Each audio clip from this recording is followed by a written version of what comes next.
सभी का TV9 भारतवर्ष आप देख रहे हैं। आपके साथ मैं हूं पूर्णिमा मिश्रा और 80 अधिवेशन का कारवा आज आ पहुंचा है शिल्पकारों की धरती पर। जी हां, मैं बात कर रही हूं संभल की। संभल में कई अहम मुद्दे हैं जिन अहम मुद्दों पर हम बात करेंगे, क्योंकि लोकसभा चुनाव में इस बार वोटर का मिजाज क्या है, वोटर्स का रिपोर्ट कार्ड क्या कहता है, उनके चुने गए नेताओं को लेकर उस एक एक सवाल का जवाब हम लेंगे। और ये है मेरे साथ संभल लोकसभा सीट की जनता। एक बार जोरदार तालियों के साथ मैं आप सभी का स्वागत करती हूँ। ये लोग आज अहम सवाल पूछेंगे, उन अहम सवालों के जवाब भी हम लेंगे। मेहमानों से आपका मैं तारुफ कराऊं उससे पहले आपको संभल लोकसभा क्षेत्र पर आधारित एक रिपोर्ट में दिखाना चाहूंगा।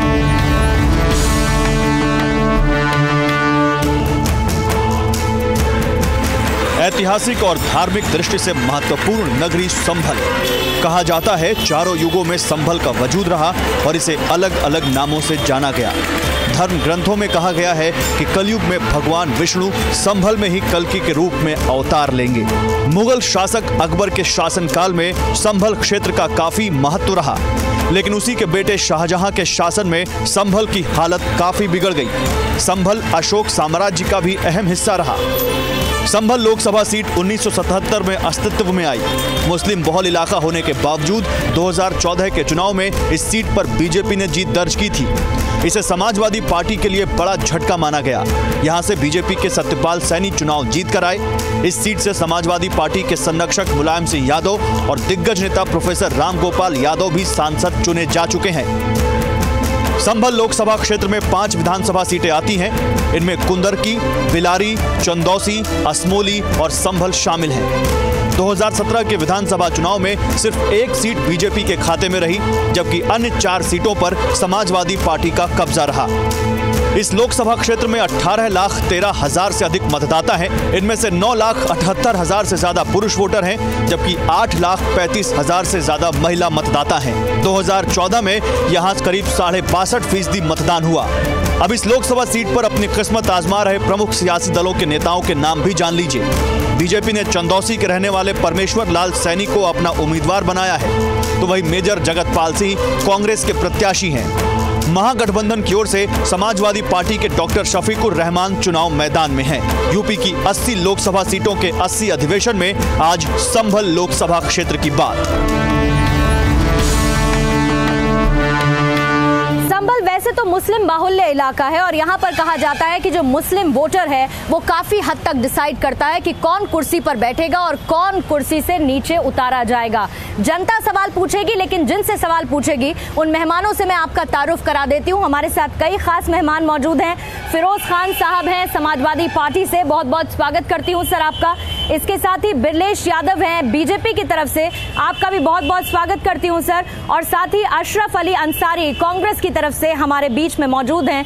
इन लोगों से सवाल किए जाएं, लेकिन उससे पहले जनता से मेरा सवाल ये है, क्योंकि इस लोकसभा सीट पे एक विवाद भी उपजा और वो विवाद था वंदे मातरम को लेके। मुझे सिर्फ इतना बताइए, क्या आप लोगों को वंदे मातरम कहने में तकलीफ है? किसी को यहाँ पर वंदे मातरम कहने में तकलीफ है? पीछे के लोग मुझे बताएं, आप लोगों से अगर कहा जाए वंदे मातरम कहने के लिए तो आपको इस बात से तकलीफ होगी? नहीं होगी। आपको तकलीफ होगी, ठीक है। यहाँ पर किसी को तकलीफ होगी? नहीं होगी। तो यहाँ पर जो फजल रहमान साहब हैं उनको वंदे मातरम से बहुत कहने से तकलीफ थी और इसीलिए सदन से उन्होंने वॉकआउट भी किया था। बहरहाल ठीक है, आपको तकलीफ है सर, मैं आपसे बात भी करूंगी। इनको तकलीफ है, आपको भी तकलीफ है, इनसे भी मैं बात करूंगी। लेकिन पहला सवाल सर मुझे ये बताइए कि यहाँ पर बीजेपी को मौका दिया। यहाँ कहा जाता है कि पिछली बार जब वोट पड़े तो मुस्लिम वोटर्स जो हैं वो बट गए थे, मुस्लिम वोट्स बट गए थे, और क्योंकि मोदी लहर चल रही थी ये कहा जाता है कि शायद इसीलिए भी बीजेपी को मौका मिला, क्योंकि ये तो समाजवादी पार्टी का गढ़ है। आपको लगता है इस बार जनता दोबारा से मौका दे पाएगी? और अगर देगी तो क्यों देगी? निश्चित देगी। मोदी जी ने इतने काम किए हैं देश में, हर जाति हर वर्ग के लिए, सबका साथ सबका विकास के नाम पर हमने किसी जाति और धर्म को लेकर विकास की बात नहीं की है। सभी धर्मों को लेकर हम चले हैं और इतना विकास किया है कि निश्चित रूप से हमारा कैंडिडेट फिर से विजयी होगा। आखिर क्यों होगा? काम के बूते पर बताइए मुझे कि क्यों होगा ऐसा। 5 सालों में क्या कर दिया आपने? मुझे 5 सालों में 5 काम गिना दीजिए सर। 5 सालों में 5 काम, मैं आपको 5 क्या, मैं तो 500 पे गिना सकता हूँ, इतने काम किए हैं मोदी जी ने। नहीं, हमारे पास सिर्फ 5 का वक्त है सर, चलिए शुरुआत 5 से कीजिए। हमने गांव में जो महिला हमारी घर में रोटी बनाती थी चूल्हे पर, गैस की हमने उसको सुविधा दी, क्योंकि इतनी परेशानी थी कि वो गीली लकड़ी से खाना बनाना परिवार के लिए बड़ी बात थी। और शौचालय के लिए इतनी परेशानी थी गाँव में कि जंगल में जाते थे और बहुत ही उसके साथ घटनाएँ आपको कानून व्यवस्था की होती थी। इसके अलावा सड़कों का जाल है, बिजली की परेशानी थी बहुत ज़्यादा, गांव-गांव ट्यूबवेल के कनेक्शन नहीं थे हमारे यहाँ, डार्क जोन था और उसको खोला मोदी सरकार ने। और यहाँ के तमाम तरह की और सुविधाएं, आयुष्मान योजना, जो गरीब आदमी है उसके लिए इलाज के लिए बहुत परेशानी थी और उसको 5 लाख रुपए तक का बीमा कवर दिया कि वो कहीं भी जाकर उसका इलाज करा सकता है।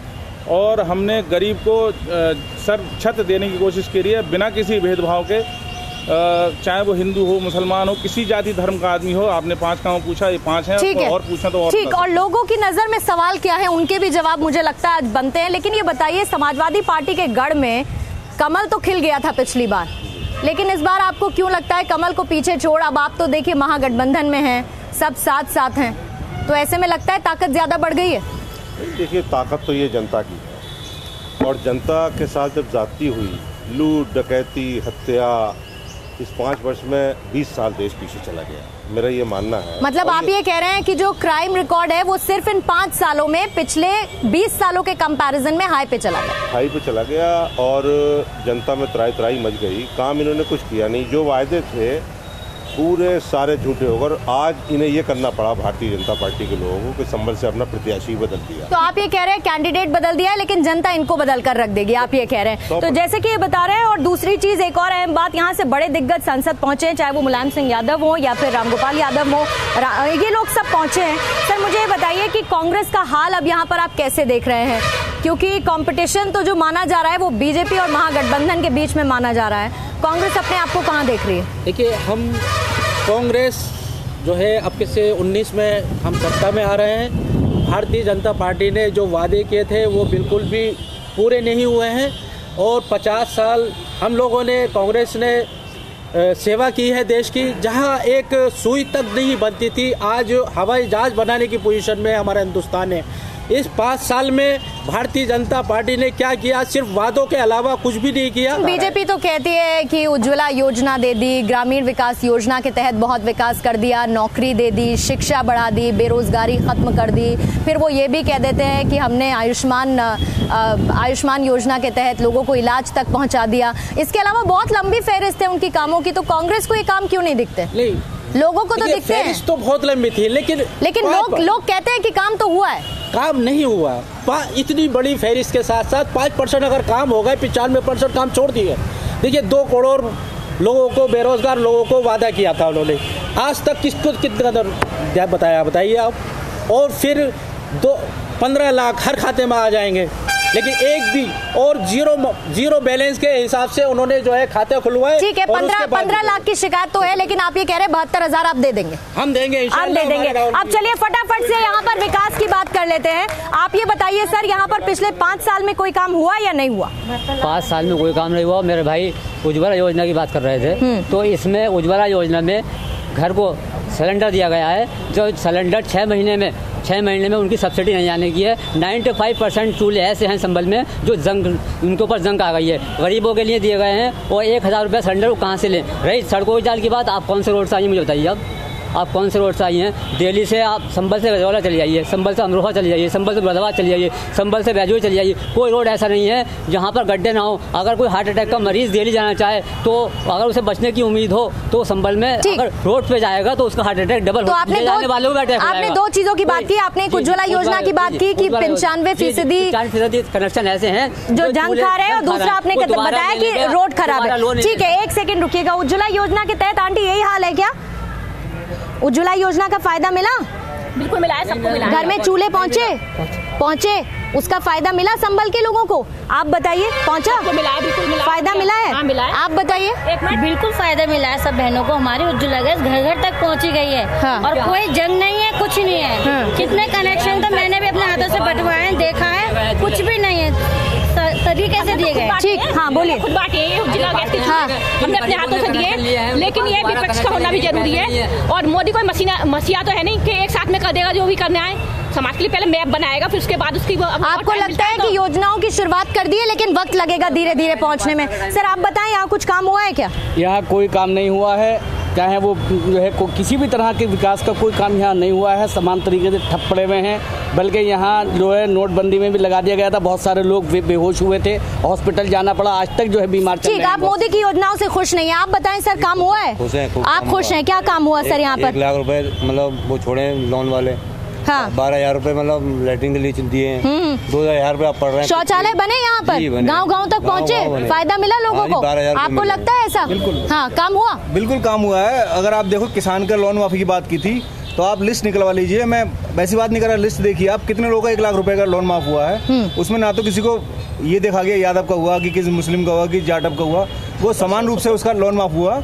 और इतना बड़ा 9 करोड़ शौचालय बनाए गए हैं, बहुत बड़ी बात होती है। और शौचालय आप देख लीजिए मौके पर, सड़क पर, ऐसा नहीं हम लोग मुंह जवानी बात कर रहे हैं, आप जाकर देखिए मौके पर। ठीक, आपने कहा इस योजना का फायदा पहुंचा, सर आप मुझे बताइए। मैडम ये संबल है और संबल में विकास किस नाम की चिड़िया है कोई नहीं जानता। हमें आचार्य कृपलानी का 1963 में इलेक्शन हुआ था, जब से आज तक की याद है, और केवल प्रोफेसर राम गोपाल का टाइम जो था 2.5 साल का, उसमें संबल में विकास दिखा। न उससे पहले कभी विकास हुआ, न उसके बाद कभी विकास हुआ। संबल में चारों तरफ सड़कें टूटी हुई हैं, गड्ढे में सड़क है, सड़क में गड्ढा किसी को नहीं पता। ठीक, यानी कि रोड जो है, मैडम एक मिनट और बोलिए। हम मेहनता ट्रेड से जुड़े हुए हैं, मेहनता ट्रेड में हमको कितनी परेशानी है। कई सरकारें आई और चली गई, कुछ किसी ने इस बात को कोई मंडी को लेकर कोई काम नहीं, मंडी को लेकर कोई काम नहीं हुआ। पूरे भारत में अकेले यूपी के लोग पिस रहे हैं, हम पे 1.5% इस समय मंडी लगी हुई है। हमारा माल जो और मंडी को हम बेचते हैं वो 1.5% कम में जाता है, 1.5% का अल्टीमेटली हमें लॉस होता है। दिक्कत कहाँ आती है?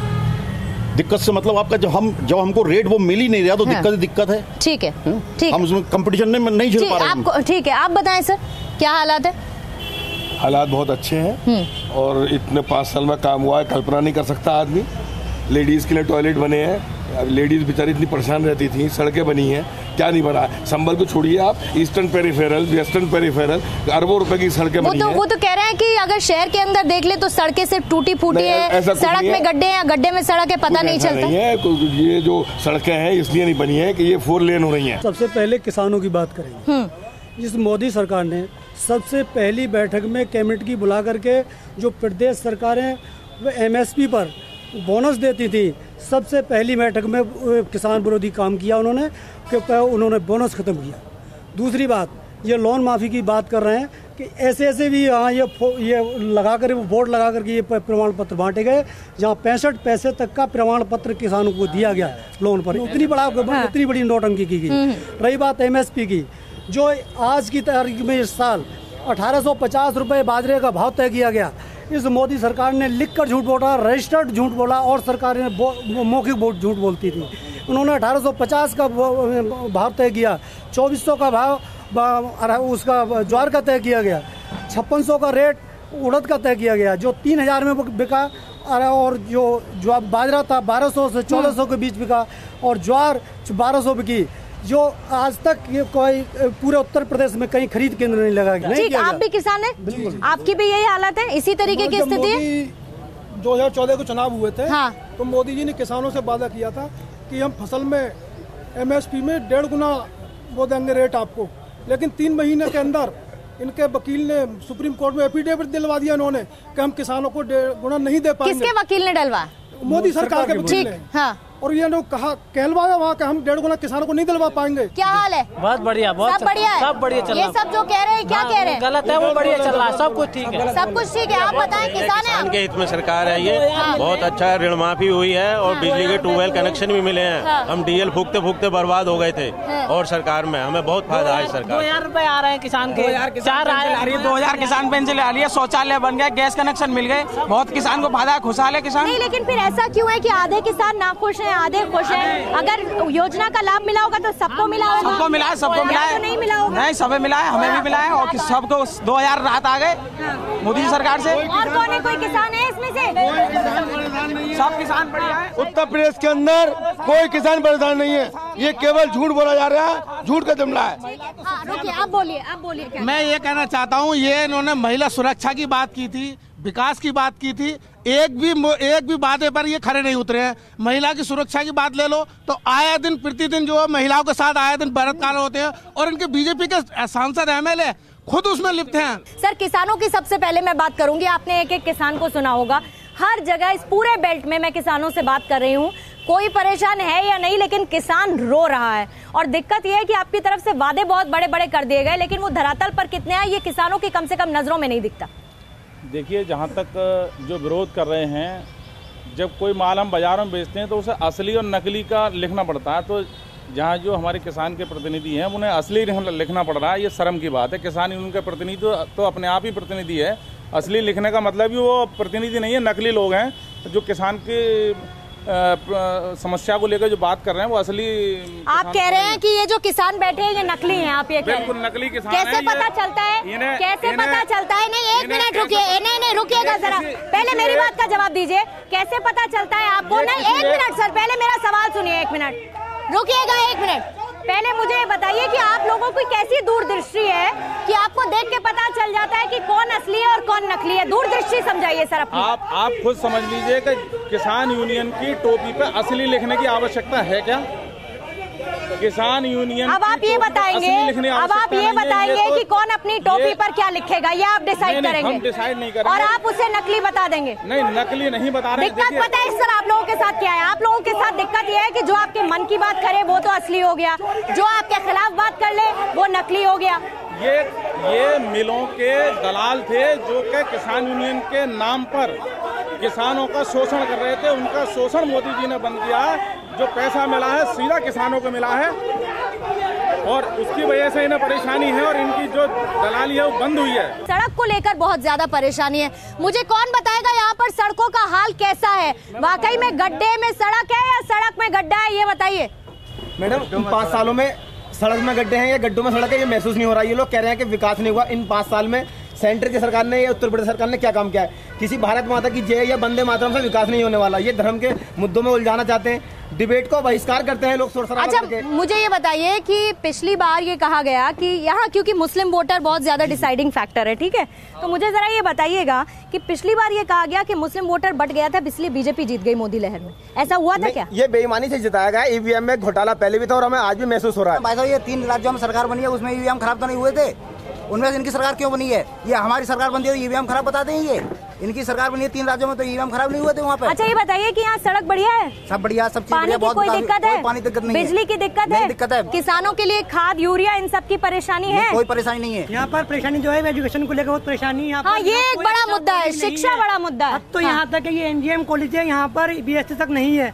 मैंने MSc अमरोहा जाकर की 35 किलोमीटर दूर जाकर। क्यों आपको अमरोहा क्यों करनी पड़ी? कॉलेज ही नहीं है, कॉलेज नहीं, BSc नहीं है यहाँ पर। 2 कॉलेज है 5 लाख की आबादी वाले शहर में। मेरा गठबंधन के प्रत्याशी और कांग्रेस के अपने भाई से सवाल है, ऐसा इन 60 वर्षों में क्यों नहीं हो पाया? ऐसा क्या था कि आप केवल एक वर्ग विशेष के लिए काम करते रहे? मैं कहता हूँ संभल में जब से आदरणीय रामगोपाल यादव जी, मुलायम सिंह यादव जी राष्ट्रीय अध्यक्ष है, उससे पहले इसकी दिशा देख ली। संभल क्या थी? संभल में कोई सड़कें नहीं थी। संभल में लोग अपनी लड़की और रिश्ता नहीं करना चाहते थे क्योंकि यहाँ पर पूरे रोड बेकार के बेकार थे। और ये जुमलेबाजी करा इनके पास, ये प्रधानमंत्री जुमलेबाज है। और ये एक सड़क दिखाते हैं। अमरोहा में कौन सी सड़क बनने जा रही है, बैजोई में कौन सी सड़क बनने वाली है और गजौला में कौन सी सड़क बनने वाली है? कौन से इन्होंने आज तक काम किए हैं सिवाय जुमलेबाजी के अलावा? भाजपा ने ये कहा था जो अल्पसंख्यक बाहुल क्षेत्र है, माइनॉरिटी जिसमें ज्यादा है, हाँ। उसमें हम यूनिवर्सिटी खोलेंगे। हाँ।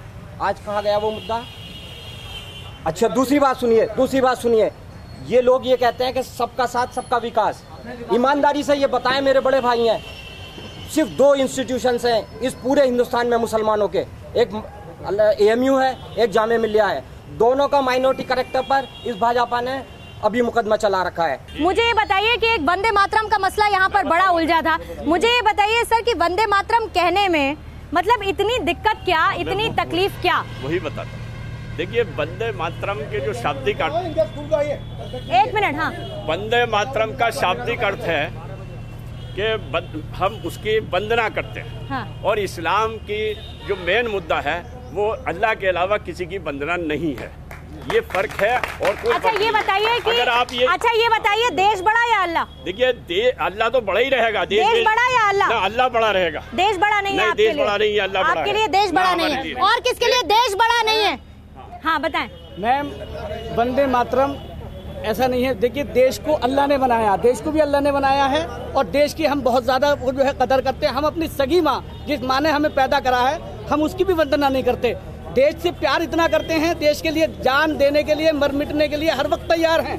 चाहे वो पाकिस्तान हो, चाहे वो चीन हो, हर वक्त लड़ने के लिए मैदान में सबसे आगे हम रहते हैं। हम अपनी जानें देने के लिए तैयार रहते हैं। आखिर क्या वजह है जब देश का संविधान हमें इजाजत देता है इस बात की? कौन संविधान में ये नहीं है, कानून में ये नहीं है कि वंदना जो है वंदे मातरम करना जरूरी है? अगर वंदे मातरम जरूरी है तो हम बिल्कुल करेंगे। लेकिन उसे लेकर इशू क्यों बनाया जा रहा है? इशू हम नहीं बना रहे, इशू उन लोगों ने बनाया जो हमसे जबरदस्ती वंदे मातरम कहलाना चाहते हैं। हाँ, आप कुछ कहना चाह रहे हैं? देखिए मैम, हमारे यहाँ तमाम मुस्लिम देशभक्त रहे हैं जो फांसी पे झूल गए वंदे मातरम कहते कहते। वो क्या मुसलमान नहीं थे? उनके लिए अल्लाह सबसे बड़ा नहीं था क्या? वो वंदे मातरम कहते कहते फांसी पे झूल गए। अपनी जान दे चुनो देश के लिए। मुद्दा जो हो विकास का होना चाहिए। शहर जनता का पेट जो पेट भरना है, विकास से भरना है। ये बात आपने जैसे ही बोली ना सर, तो मेरे मन में एक ख्याल आया कि फिर शफीकुर रहमान को इस तरीके के मुद्दे को उसको उपजाने की जरूरत क्या है? मुद्दा तो विकास का होना चाहिए ना। विकास का मुद्दा है हमारा, सिर्फ संभल विकास के मुद्दे पे लड़ रहा है। यहाँ की जनता त्रस्त है 60 सालों से, कोई विकास संभल में नहीं है। यहाँ पर कैरिंग यूनिवर्सिटी, यहाँ पर मुस्लिम आजाद यूनिवर्सिटी है जो वहाँ की हैदराबाद की ब्रांच है, उसको जमीन तक ले दी गई है, लेकिन पैसा सेंट्रल गवर्नमेंट ने रिलीज नहीं किया है। आप कह दीजिए मुसलमानों के लिए यूनिवर्सिटी पड़ी है, लेकिन कोई भी उसमें आज तक पैसा नहीं लगा। वो चल रही है प्राइवेट स्कूल में चल रही है यूनिवर्सिटी। अगर चाहते हैं तो मुस्लिम क्षेत्र है, उस यूनिवर्सिटी को बढ़ावा देती सरकार, तो यहाँ विकास होता। तो काम हो पाता। सड़कें नहीं है, यहाँ डिपो नहीं है, यहाँ मुख्यालय नहीं है। मेन मुद्दा संभल का मुख्यालय का था, जो मुसलमान होने की वजह से इस शहर से छीन लिया, जिसे भारतीय जनता पार्टी ने उसे भेजो ही पहुँचा दिया। अगर संभल में मुख्यालय होता तो यहाँ पूरे तरह का विकास, सब तरह के विकास हो जाता। यहाँ पर यूनिवर्सिटी भी होती, यहाँ पर स्कूल भी होते, यहाँ कॉलेज भी होते, यहाँ बिजली भी आती। और क्यों नहीं है? ये इसलिए नहीं है कि यहाँ जनसंख्या मुसलमानों की है। आपको लगता है क्योंकि यहाँ मुस्लिम है, इसीलिए काम नहीं हो रहे? अच्छा, लगातार पिछले 5 साल पहले मुस्लिम विधायक और MP रहे, उन्होंने यहाँ पर कोई भी उद्योग लगाने की कोशिश नहीं करी।